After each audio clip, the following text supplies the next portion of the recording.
Guys আপনারা দেখতে পাচ্ছেন আমরা যে কাজটা করেছি এখানে দেখতে পাচ্ছেন ফিগারে আমাদের একটা ডায়াগ্রাম দেওয়া আছে। ফিগারে একটা ডায়াগ্রাম দেওয়া আছে, এই ডায়াগ্রাম অনুযায়ী আমরা কাজ করব। ডায়াগ্রামে প্রথমে একটা দেওয়া আছে এনার্জি মিটার। তো আমরা এখানে একটা এনার্জি মিটার ইউজ করছি।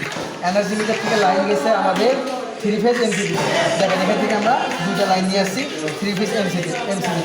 এখানে একটা নিউট্রাল ও একটা ফেজ।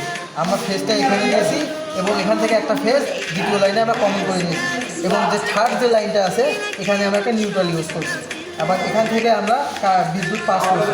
তো আপনারা প্রথমে দেখতে পাচ্ছেন যেখানে ডায়াগ্রামে দেওয়া আছে প্রথমে একটা রক্ষণ যন্ত্র, তারপর একটা ইন্ডিকেটর এবং দুটো সুইচ।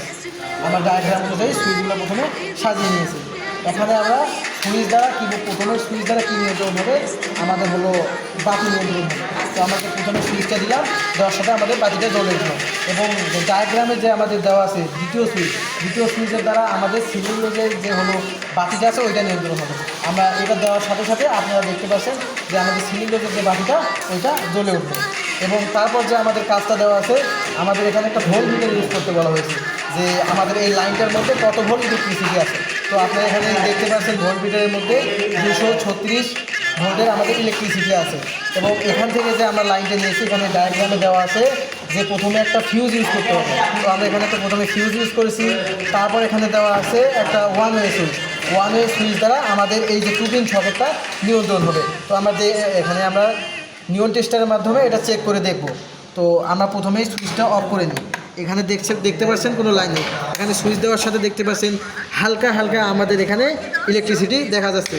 এবং তারপর যে আমাদের বিষয়টা এখানে ডায়াগ্রামে দেওয়া আছে যে দুইটা টু ওয়ে সুইচ দ্বারা একটা বাতি নিয়ন্ত্রণ।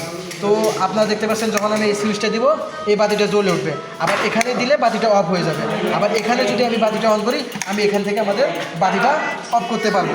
তো আমাদের এখানে আরেকটা বিষয় আমরা লক্ষ্য করবেন, এখানে আমরা একটা পাওয়ার সকেট বা পাওয়ার বক্স বলে এটা আমরা একটা ইউজ করেছি।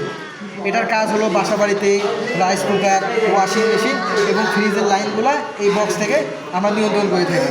তো আপনারা দেখতে পাবেন বাসাবাড়িতে যখন গ্রামের ইলেকট্রিশিয়ানরা কাজ করে ওরা একটা জিনিস ভুল করে থাকে, আমাদের এখানে আর্থিংয়ের লাইন ইউজ করে না।